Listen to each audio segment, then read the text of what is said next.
Welcome to the Dabble Den with your hosts, Tori Snyder, Dan Brown, and Danny Castro. All right, you guys are back in the den again. We got a great episode today. We're going to be talking collectibles, those holy grail pieces you've been looking for. Super excited to have our friend back again, Dean Rashkow, the owner of Legendary Displays. Thanks, guys. It's great to be back. I'm really excited to talk about some more stuff. So, Dean, today we're talking collectibles, and you're my guy when it comes to expensive stuff. So, wanted to have you on to talk statues and this obsession you have with them. So, why don't you go ahead and kick us off and tell us like that favorite item you have to display, and probably be cool, and also tell us like the hardest piece you've ever had to get, the one that it was difficult to get your hands on. Well, I'm going to keep my wife from watching this episode of expensive stuff. But my favorite piece I ever got was, because I'm a huge Thor fan, there's a quarter scale Thor statue called Brimstone, and it was by Sideshow. And if you can see a close up of it, he's got his hammer Mjolnir, and he's also got Stormbreaker from the comics, which is different than the Stormbreaker from the movies. It's actually Beta Ray Bill's hammer, and he's standing over Surtur's skull. So it's a really cool piece. Nice. The detail on the statue is amazing, and I waited, I think it was about 2 years before it came out after they teased it, which is common with a lot of these statues. And the hardest to get piece, I think, was I got a quarter scale Colossus, which is a customized piece, and it was custom painted by a painter named Jason Fielder, who does amazing paint work. So everything is always a little bit different. He gives something a special touch, and I think there's only 50 of them. So that was a hard one to get. So that was my toughest one. That's awesome. So Dan, same questions to you. Yeah, so my favorite collectibles is it's got to be the Funkos. I just enjoy the kind of and I know Danny's giving me looks right now. It's fine. I don't care. I love a lot of the just different types of my favorite characters that I can get in a lot of this stuff. Right. I'm a big bobblehead fan anyway, and so it kind of just plays into that. I've got a Wicked Ewok at work that I absolutely love. I've carried around. It's been in every job I've been at since I've gotten them. So I love Funkos, especially Marvel Funkos, because if you look at my Marvel A, I mean, it's slowly starting to build out. We're actually getting to the point where we're starting to have to pick and choose. All right, which ones are we going to display? All right, well, so we have some holiday ones, so I guess we'll put them out there. Most difficult, so we haven't been collecting for too long, so we haven't really gone out and tried to find that gold ticket item yet, right? I haven't had to stand in line for a super long amount of time. I think the closest might be the picture behind me of Spider-Man and Tori, and it wasn't even me that had to go get it. It was Tori. So I haven't, not to say that I don't enjoy them, but I don't think I enjoyed as much as maybe say the Colossus that Dean has, because it wasn't as difficult for me to find yet. No, that's fair. That's fair. So for me, my favorite thing on display is probably my Captain America shield, right? Oh, my numbers are weird. Right there. For one, it's amazing. It's a metal shield with the leather straps. It's a movie prop. And then probably it has a lot of sentimental value because I didn't even buy it. It was a gift from pretty much all of these guys, and another like 40, 50 people from my Comic-Con group gave that to me as a gift last year. So that was a huge thing. Plus, it looks amazing. It's awesome. My hardest thing, so it's a two-parter, was my Captain America 100, which if you know Cap, this is actually like issue number 1 when it transitioned from Tales from Smiths. I got that for my 10th birthday, which wasn't hard. I just turned 10, but it was a gift from my dad. The hard part is I have it signed by Stan Lee, and when I was in Hawaii, you can guess we don't get a lot of people that out in Hawaii, especially people like Stan Lee. So I went to a convention to get it signed. It's hard because if my buddy Jake is listening to this show, I decided to take him into the line with me to get it signed by Stan Lee Jake's a little bit of a hothead and didn't like the way the line management people were told him to put his phone away. So we got into a discussion, we'll say, with the line management folks, and almost got us kicked out of the line. And I almost missed out on my Tales of Suspense signature by Stan Lee because Jake didn't want to get his phone away. I miss you, Jake. Those are mine. What do you got for us, Danny? All right, so as you were talking, I'm like, I know what my favorite piece is, and I don't have it displayed. So I'm just gonna go ahead and say it. It has something to do, and I'm gonna do a little bit of things because I'm indecisive. So I loved Deadpool. So this is one of my only hot toys that I really truly still keep around, which is the movie version of Deadpool. But to really go ahead and piggyback off that, my New Mutants number 98. I don't know why I didn't say that. Like I didn't just bring it out. It's the first appearance of Deadpool. I have it somewhere really safe. It's not easily accessible, so I'm not really showing it off. But I love that piece. I every single year I see Rob Liefeld somewhere around conventions. He sat in front of me at the panel last year, and I can't for the love of me get his autograph. I will have to pony up some money to get it, but I will. But the hardest piece is actually a more recent piece. I'm an action figure guy, so it was this Broly. I think it was 2 years ago. It was the exclusive Broly. I went to the line every single day. I was able to get every other exclusive that they had except for Broly.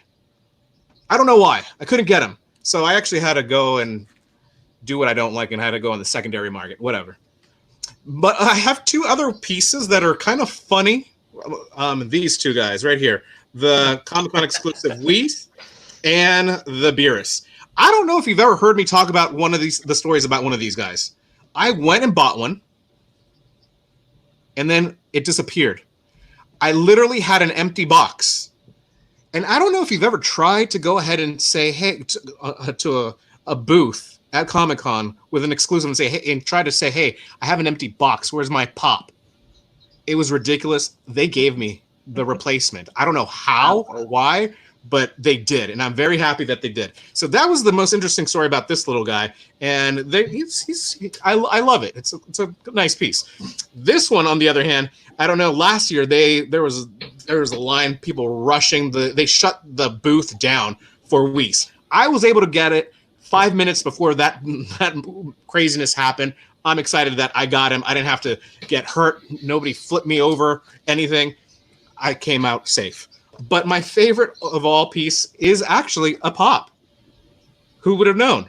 It's the chase, metallic chase of the Flash. So it's my favorite piece. I love the Flash. I do have a little bit of a Flash collection, but it's my favorite piece. One of my favorite pieces of sketches is a Francis Manapul sketch of the Flash. I'm happy, and Batman, I think, but I don't have that displayed anywhere. That's safe.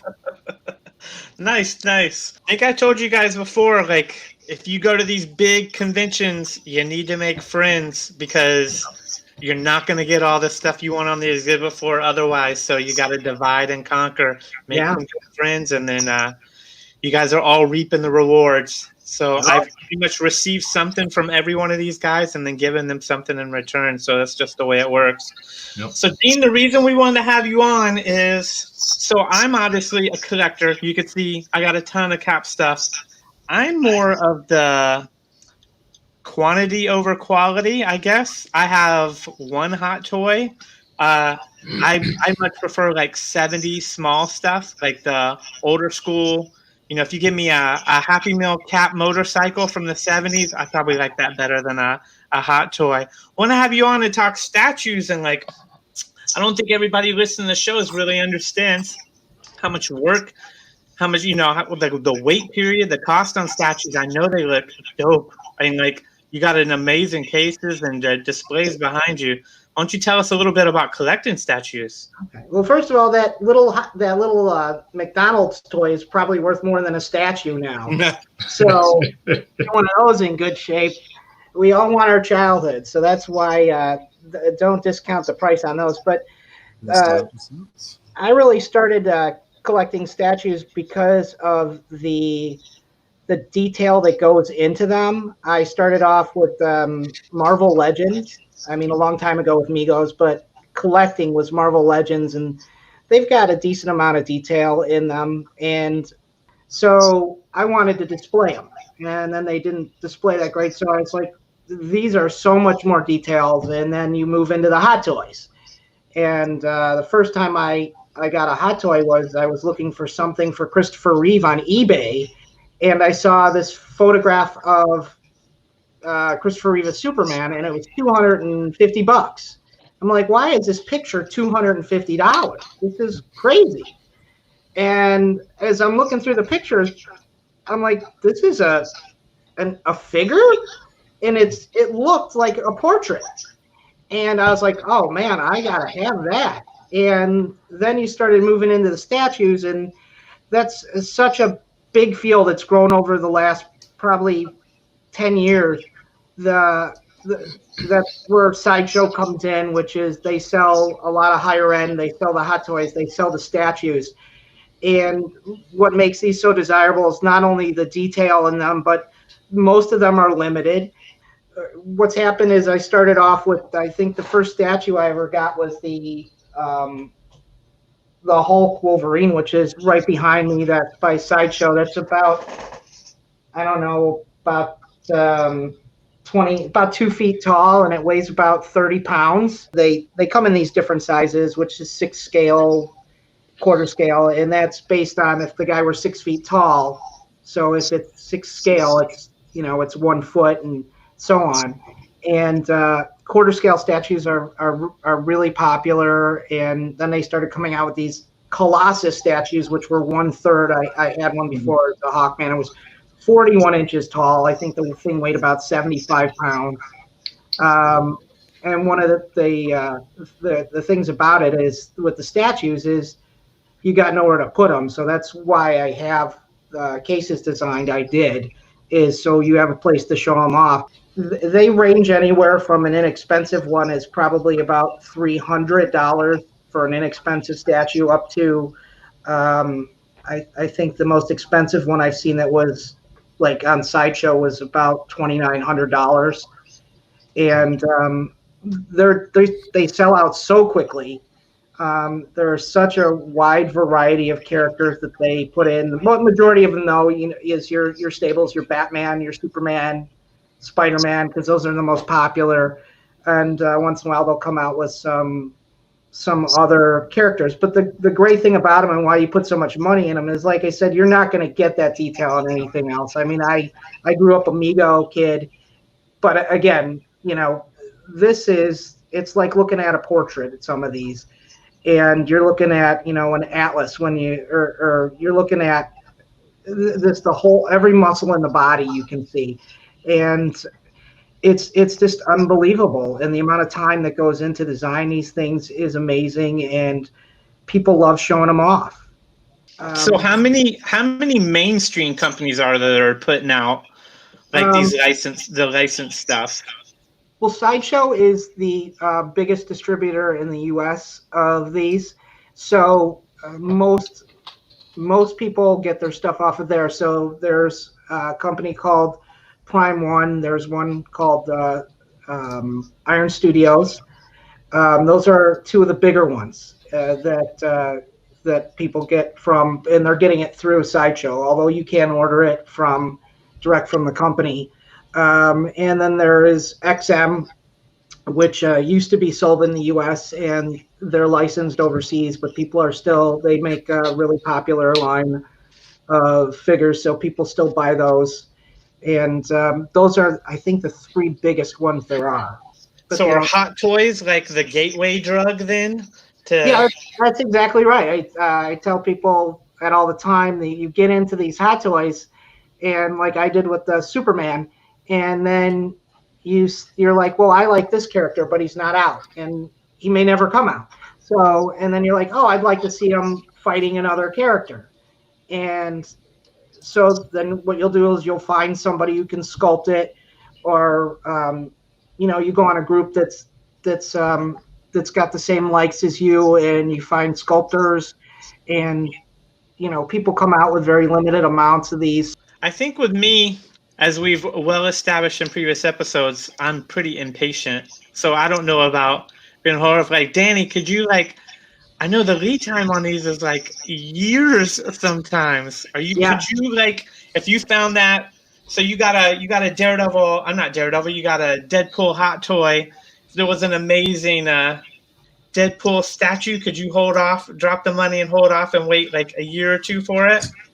Well, I've researched it, and I know that the money is a big factor. I think I couldn't really get past justifying the price, especially in my space, the space that I have right now, to go ahead and get one. So I could wait if it's the right piece, and I haven't found the right piece for me. What I do like is that, for example, Sideshow, they do have payment plans. So I absolutely would live off of those payment plans. I don't think I can go ahead and do one lump sum. If that's the way people want to do it, that's great.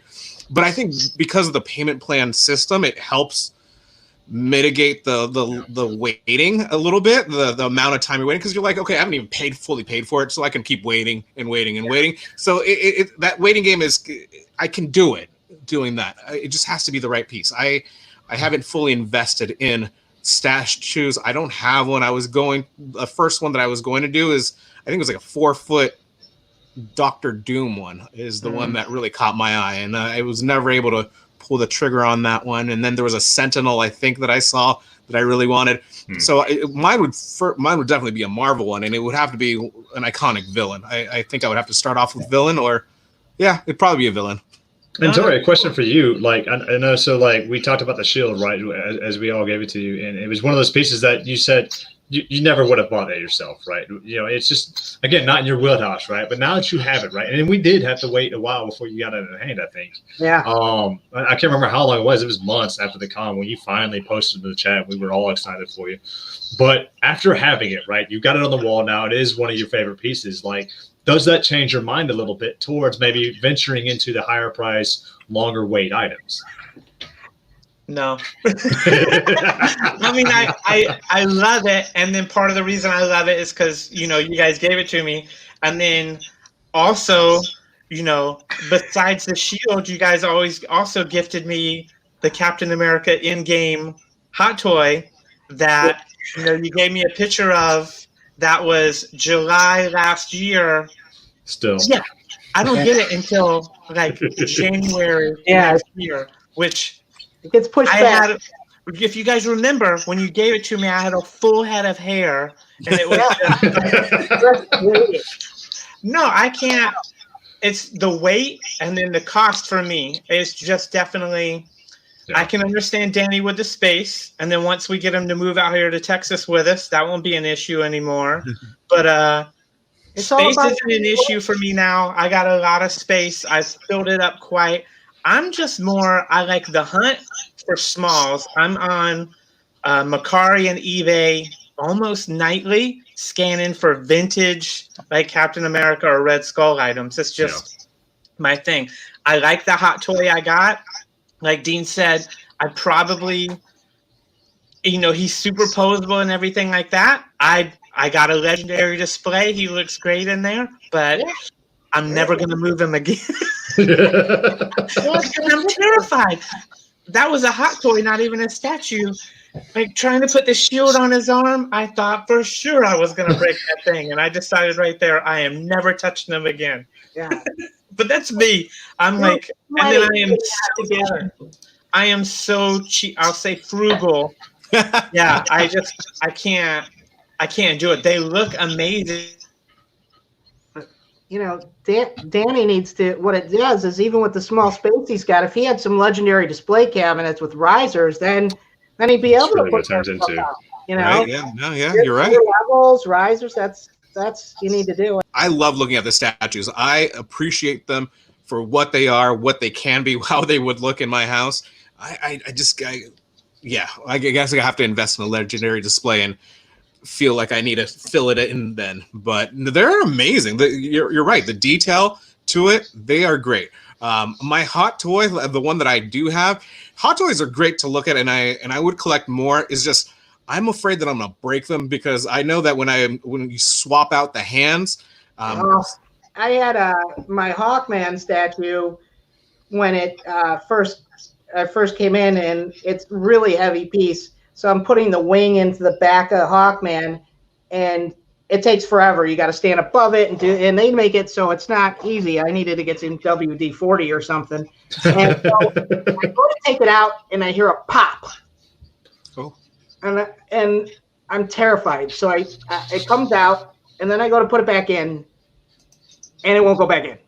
Oh no! So it had popped a piece out of the side, and so they sent me a new one. But it was like, oh my God, this thing's like $1,500. Yeah. And I take it out, and I broke it in 10 minutes, and it's terrifying. But so that's what scares me, right? So I've got a 9-year-old, a 3-year-old, and a 2-year-old, and it's those two little ones that I'm like, like I don't know how durable the legendary displays are, but I'm not really willing to test it either. So, but yeah, all the new ones, that was the big thing. People are like, I've got kids, dust, all that. So these are all just prototypes, and they didn't have a cover. So the new ones will, and they're locked together, so they're sturdy and they're heavy. And I tell people, though, if you have children, you should definitely take one of those leather straps that they got in the back and screw it to the wall. I mean, I climbed up one of these just to see if I could do it when I had them stacked 3 high, and it didn't move.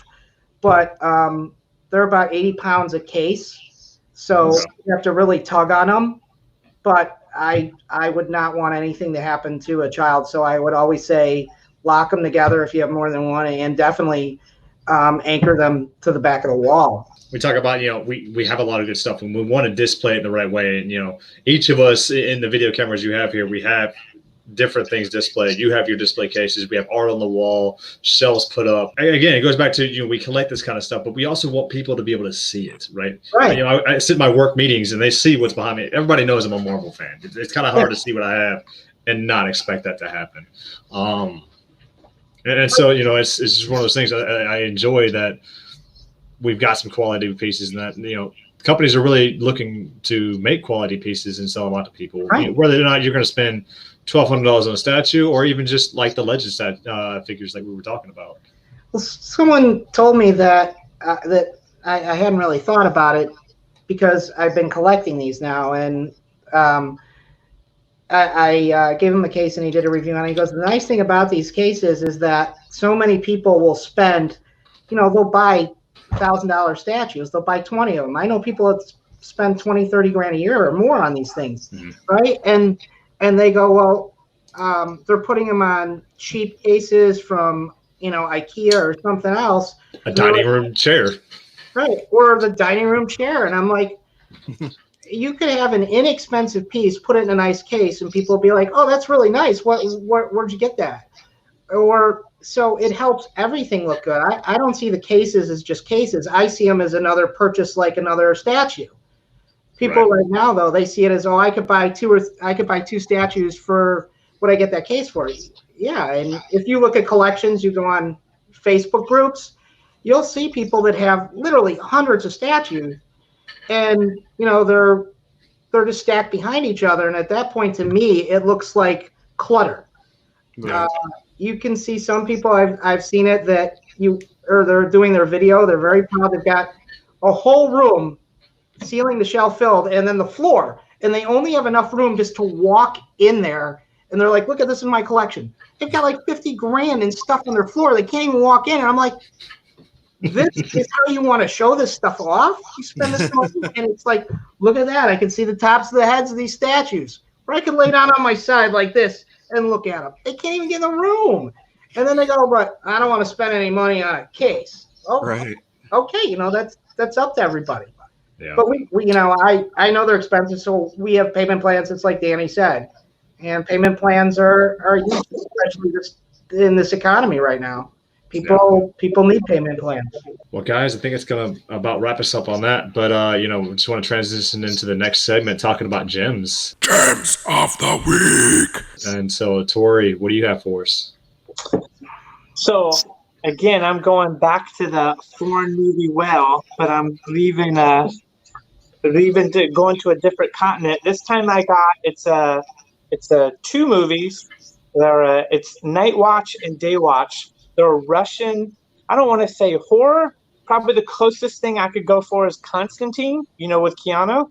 Um, Okay. it's behind the scenes. There's the Day Watch, and then there's Night Watch. So there's good and evil that are in a constant battle, and just a normal Joe kind of gets thrown into the middle of it, and he's the key to good or evil, winning the battle for everybody's existence.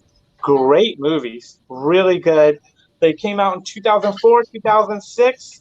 They're great movies. Highly recommend. Day Watch and Night Watch. If you had seen our previous episode, you would know if you have the Just Watch app, you could put in Day Watch and Night Watch, and it'll tell you where you can stream it or the cheapest place to rent it. What you got, Dad?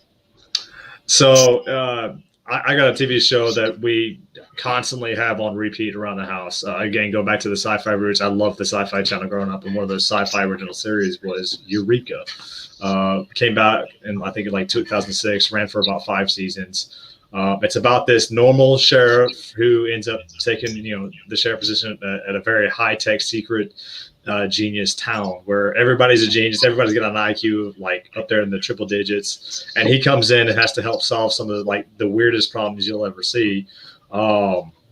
It's hilarious. We every episode is something to laugh at, and I'm trying to think back. I can't think of a really bad episode. There's some that are not as great as others, but I can't think of a bad episode in 5 seasons. So I really enjoy it. Again, it's on repeat at our house constantly. So use the Just Watch app, find out where it's at. Usually Amazon. Go from there. How about you, Daddy? Well, so I've been kind of like the statues, waiting and waiting and waiting and waiting for a show to appear on Amazon, which is Invincible. And I've been waiting so long that I just have to find my way to fill my time. So I've gone back to the Invincible compendium. Compendium. I don't know how to say that word. Compendium. The collection of Invincible. So there's three sets of them. If you haven't read Invincible at all, it's an amazing series. When you look at it, you're thinking, oh, they're just going and copying Superman or other superheroes, but it's such a deep, great story. It's fun, and it gets dark at certain points. It starts off as about a young boy in school. He is super powered, is the son of one of the greatest superheroes, Omni-Man, which, by the way, I'm sporting Omni-Man's little mustache here, or at least I'm trying to. If you've read it, you know what I'm talking about. But it goes over what happens in his life, and when he finds out that his dad may not be a great superhero after all, who knows, whatever. But I've been waiting for the series. It's going to be an hour long when it comes out, and it's going to be an adult, mature themed comic masterpiece in my mind because it's such a great comic. But yeah, that's what I've just been waiting, biding my time, reading and catching up on the compendium of Invincible. But Dean, why don't you close us out? Well, I found out about this about 5 or 6 years ago, and I was like, where have I been? How did I not know this? I'm not a huge Star Wars fan, but I like Darth Vader, and someone told me they saw the series on YouTube, and it's called Chad Vader. And I think it's Chad Vader, Day Shift Manager. And it's Darth Vader's brother, and he looks just like Darth Vader. He's in the full outfit. He's got the voice down. They've got lightsaber effects. And he's the day shift manager at like a small grocery store. And he's constantly in a battle with the night shift manager who wants his job. And he's not really good with the people that work for him. He really needs some HR training, and he continually calls his boss master. So he goes in and looks like master, and he's like, "Get up, my name's Chuck." Okay. And he uses the force a lot to choke people or to throw lemons at them, and try to get a date because he likes the cashier, but he's not sure how to ask her out. And it's just hysterical. In the Darth Vader costume is high quality in there. That he's got the breathing, the voice modulator down in. The special effects, the lightsaber. I mean, it's a good production, and I think they made like 15 of them, and they're only like maybe 5 minutes long, but they're just one's funnier than the other, and I guess that it's just something to take away from the seriousness of Darth Vader sometimes. And I don't Sounds cool. talk about his brother too often. Sounds cool. I'll definitely have to check that out. Sounds along the lines of the Kylo Ren undercover boss sketches Yeah. on Saturday Night Live that were really popular. So, Yeah, I remember that. I saw that. so that's cool. Well, I appreciate you joining us in the Dabble Den, Dean, and Thanks Dan for and Amy, thanks for all the great conversation. And then to all those watching, if you enjoyed it, make sure and like, subscribe, watch it. Make sure to follow. Dan's doing an amazing job with our gym spotlights and then getting the news out on social media for exclusives that we just don't have time to cover during the show. They're getting out instantly. He's scouring the web constantly. So if you're a collector, make sure you follow. Dan's getting that information out, really quick. And then subscribe, share the show with your friends. Thanks for joining us. You guys have a good one. Thanks, guys.